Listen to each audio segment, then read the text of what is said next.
Hello everyone.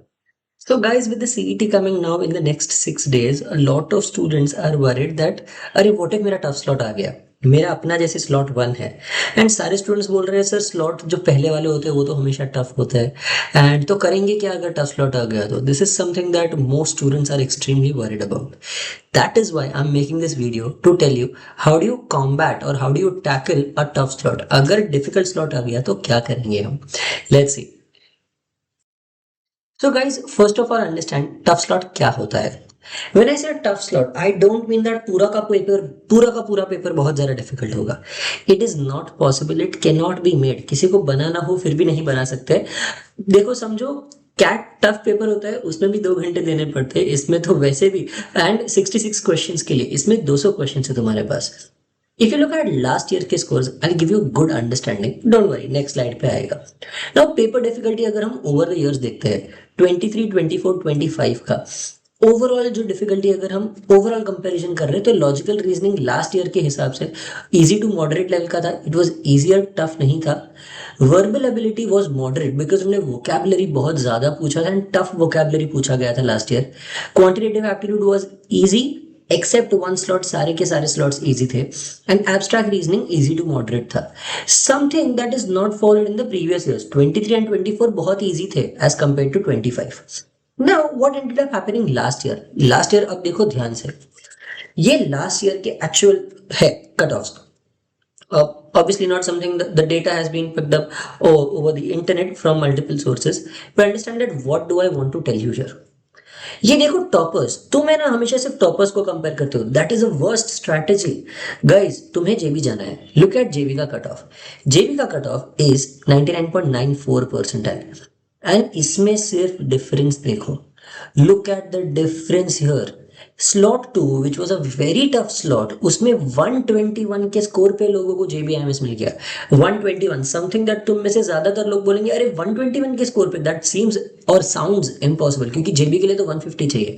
ऐसा नहीं है, 150 चाहिए हाँ, बट अगर इजियर स्लॉट्स है तो ये देखो जो दोनों ग्रीन है वो रिलेटिवली इजी थे, स्लॉट्स ओवरऑल इजी थे, पर फिर भी इनमें लोगों के स्कोर्स थोड़े ज्यादा आए हैं. येलो वाला स्लॉट थोड़ा डिफिकल्ट था, ग्रीन वाला सबसे इजी था, red one was the toughest.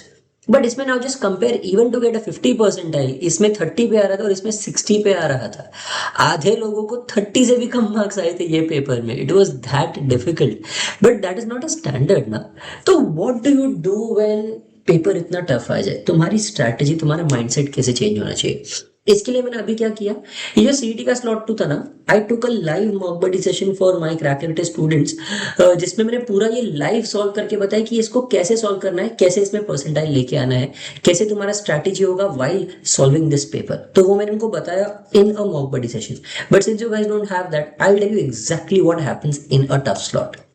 What goes wrong, तुम पहले 10-15 मिनट में क्या होता है प्रॉब्लम, तुम अगर क्वेश्चन नहीं आ रहा है तो स्किप करोगे स्किप करोगे स्किप करोगे स्किप करोगे.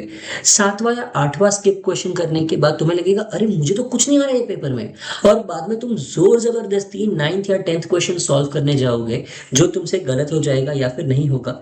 ऑलरेडी 10 क्वेश्चन छोड़े और जो पहला क्वेश्चन किया वो मुझे आया नहीं क्योंकि तुमने जोर जबरदस्ती उसको उठाया. इट इज नॉट समथिंग जो तुम्हें उठाना चाहिए था. Understand that even in a tough slot, even in a tough paper, you will not find 200 tough questions. You will find at least 80 to 90 doable easy questions. And उसके बाद तुम्हें 30-40 max कोई medium level के questions ढूंढ के solve करना है. Understand that easy slot के साथ अपने आप को कंपेयर करना is not fair. So that is why you have to make sure तुम्हारा मेंटालिटी एक टफ स्लॉट के हिसाब से तुम चेंज कर देते हो. वो मेंटालिटी में क्या फर्क होगा. Yes, first strategy should be skip skip skip. Even if मेरे को पहले 40 क्वेश्चन स्किप कर देने पड़े, इट्स एब्सोल्युटली फाइन. मैं स्पेसिफिकली वही 60-70-80 क्वेश्चंस देखूंगा और सॉल्व करूंगा जो बहुत इजी है सॉल्व करने के लिए. That is what you must do. So if you understand, यहाँ पे ये जो 92 परसेंटाइल वाले लोग हैं, इनको सिर्फ वही आ रहा था कि जो जो मुझे आता है मैं वो फटफट करके आता हूँ, बाकी की चीजें बाद में देखेंगे. Now losing confidence over seeing a tough paper, लोगों का कॉन्फिडेंस हिल जाता है. यू गाइस गेट वरीड, अरे मुझे कुछ नहीं आ रहा. नहीं guys, one thing and the biggest statement that I'm going to make in this video is, in a tough slot the paper doesn't just become tough for you, it becomes tough for everyone. And the proof of that is this. तुम्हें समझना चाहिए that इसमें सबके scores गिरे हैं. सिर्फ ये देखो 99.94 121 वाले को भी JBIMS मिल गया. दैट मीन्स अगर ये बंदा अपने आप को कंपेयर करे तो ये दूसरे स्लॉट में 160 लाता था, यहाँ पे 152 157. उसका लेवल उतना ज्यादा है दैट 40 मार्क्स कम लाके भी वो सेम कॉलेज जा रहा है. So the point is that a tough paper is tough for everyone. The worst thing that you can do in a tough paper is panicking and solving everything with a lot of tension. Guys, tension लेके कुछ फायदा नहीं है, but नुकसान guarantee हो सकता है. So yeah, comparing mentally with easy slots, and finally biggest problem, mental breakdown. Difficulty की वजह से नहीं तो mentality की वजह से पूरा का पूरा पेपर एकदम पागल की तरह सॉल्व कर गया होगा, जिसमें तुम्हारा एक्यूरेसी बहुत कम होगा. नाउ एवरेज अटेम्प्ट्स सबके लिए ड्रॉप होते हैं, तो तुम्हारा कट ऑफ और स्कोर ऑटोमेटिकली एडजस्ट हो जाएगा. You need not worry about it. तुम्हें सेम परसेंटाइल लोअर स्कोर पे आएगा, जो प्रूफ हमने यहाँ पे देखा हुआ है दैट तुम्हें सेम परसेंटाइल लोअर स्कोर पे आ गया. इनफैक्ट यहाँ पे अगर मैं सिडनम का भी पकड़ू, 99.8 परसेंटाइल 116 पे आ रहा है, बाकी सब में 140 के नीचे कोई नहीं है, इस बंदे को 116 पे आ रहा है. So I you understanding the difference that it ends up making. So tough paper actually होना एक अच्छी बात है, बुरी बात नहीं है. आई से having a tough paper is something that you should feel lucky about. Last year का स्लॉट वाइज एनालिसिस करता हूँ. स्लॉट 1 और स्लॉट 3 मैंने पकड़ा है, इन सब में स्कोर्स क्या अलग होते थे. Now let's see. एंड देखो स्लॉट 1 और स्लॉट 3 लास्ट ईयर स्कोर्स इतने अलग नहीं थे. 152 एंड 160 स्कोर्स में इजी और मीडियम का फर्क हो गया था. यहाँ पे इजी पेपर था, यहाँ पे मीडियम पेपर था. 152 स्कोर एंड 160 का स्कोर. अगर तुम ऐसे मीडियम डिफिकल्टी वाले में अगर तुम फंस चुके हो तो तुम्हें क्या करना चाहिए. फर्स्ट असेस दैट कौन से वाले सेक्शन टफ है. यहाँ पे देखो जब ये मॉडरेट था, इनका LR मॉडरेट था और इनका LR इजी टू मॉडरेट था. दैट इज व्हेन अगर LR जो सबसे बड़ा सेक्शन है वो अगर इजियर साइड पे है तो ऑब्वियसली इनके स्कोर्स ऊपर जाएंगे. The problem with the first one was that उनका LR मॉडरेट लेवल का था. उनका एब्स्ट्रैक्ट तो दोनों में इजी ही था, ज्यादा कुछ प्रॉब्लम नहीं था. The difference maker was quantitative and VARC.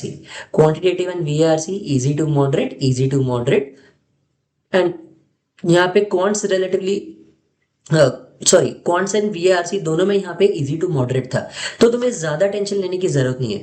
I know that verbal ability यहाँ पे मॉडरेट लिखा है, बट थोड़े थोड़े क्वेश्चंस काफी इजी भी हो जाते हैं, तो इतना टेंशन लेने की बात नहीं है.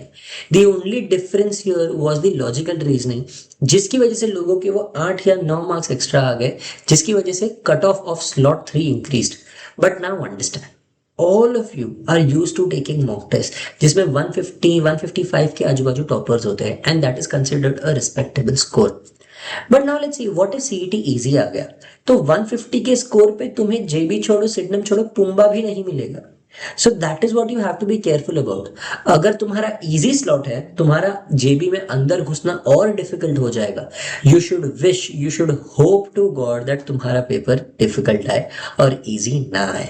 अगर इजी पेपर आएगा, इसके लिए तुम्हें स्ट्रैटेजी चाहिए तो वो भी मैं बताऊंगा. Tell me in the comments, तो मैं एक अलग वीडियो बनाऊंगा फॉर अगर इजी पेपर आया तो उसको कैसे टैकल करना है. बट डिफिकल्ट पेपर के लिए my suggestion is please make sure that तुम थोड़े टॉपिक्स जो वेरी क्लियरली बहुत ईजी होते हैं उन पे ध्यान दो, विच आर योर इंग्लिश में reading comprehension, entire vocabulary and your DI, LR का स्टैंड अलोन वाला part, input output, coding decoding and critical reasoning and abstract reasoning. अगर तुम ये सेक्शंस भी बराबर करके आए, इनमें से ही तुम 100 105 110 मार्क्स लेके आ सकते हो. तो तुम्हें तुम्हारे LR में से इंग्लिश के पैराजम्बल्स, ग्रामर और वोकैबुलरी, इन सब में से तुम्हें मुश्किल से 15-20 मार्क्स आ गए, तुम JBIMS गारंटी एडमिशन बन जाओगे. That is how you strategize for when a paper is tough और when a paper is easy. And ये तुम्हें ओवर टाइम पता चलेगा. लाइक ऑब्वियसली अब तक तुम्हें पता होना चाहिए था, but if not then this is what you are going to follow in case there is a tougher paper. Don't worry, cut off trends अगर हम देखने जाए ऑन एन एवरेज सेम ही रहे हैं, ज़्यादा कुछ फर्क पड़ नहीं रहा है। लास्ट ईयर तो 99.94 जैसे मैंने बोला वहाँ पे कट ऑफ क्लोज हुआ था JBIMS का ओपन कैटेगरी के लिए। So guys these are things that you should keep in mind. And अगर तुम्हें ये सब में किधर भी और ट्रिक्स मेथड्स कोई भी चीज़ के लिए ज़रूरत है for the CET second slot, then what you guys have to do is remember, जो सबसे ज़्यादा चीज़ मैटर करती है वो है तुम्हारा पर्सनलाइज्ड ABC एनालिसिस। तुम्हें फिगर आउट करना है कि तुम कॉम्पिटिटिवली कौन सी चीज़ अच्छे से, कौन सी चीज़ बुरे तरीके से, जब एग्जाम सिचुएशन में हो कौन सी चीज़ तुम्हारे लिए, तुम्हारा अभी करो बाद में करो और छोड़ दो। ये स्ट्रैटेजी तुम्हें क्रैकर टेस्ट ऐप पे फ्री मिल जाता है based on your मॉक्स taken. All of this is in depth analysis of what you do. ये एक पर्सनलाइज स्ट्रैटेजी है जो तुम्हारे लिए बनता है। तुम्हारा और तुम्हारे दोस्त का सेम नहीं होगा, सबके लिए अलग अलग होगा। So be very careful. And if you need help with learning all my tricks, then you guys can join our course. Also, in fact, this is something that I am changing for you guys. ये जो यहाँ पे discount लिखा है 1000 का, we are increasing this discount to 2500. Okay,